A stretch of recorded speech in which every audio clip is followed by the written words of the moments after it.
Короче говоря, взял 10 килограмм карасей кобяйских. Вот с такими вот красными пузами, здоровые. Вот что они тут подмешали. Вот.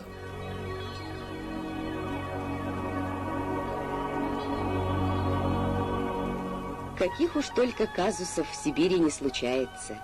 Мороз под 40 градусов с весной красной встречается.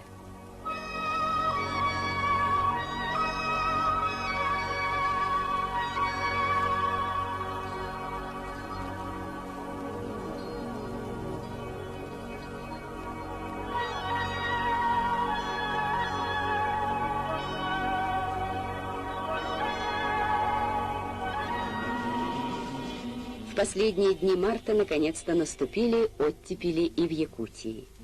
И сразу ожило озеро Неджили. Началась завидная любым рукам работа, но не любым доступная. Потому что подледная охота на карасей — искусство. Там, под толщей льда, непостижимым способом продернутый через лунки, ходит полукилометровый невод.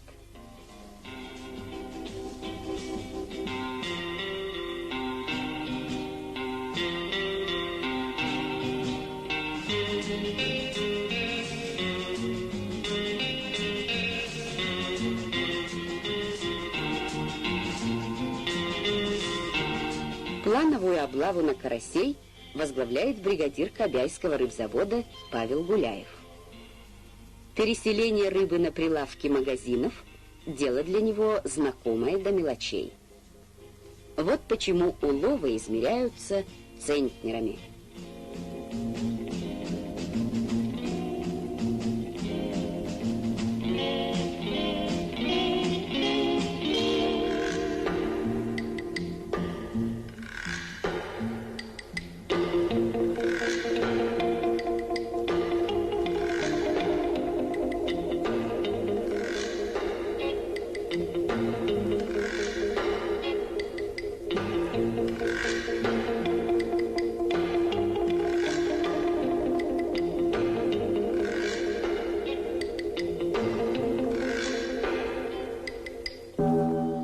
Вот, упаковал карасей, каждого отдельно в фольгу, потом вот слюдой замотал этой упаковочной пленкой. Здесь 10 килограмм. Не знаю, я по весу пойдут они у меня или нет. Здоровые, как кони. С ладонь лучше.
Мгм.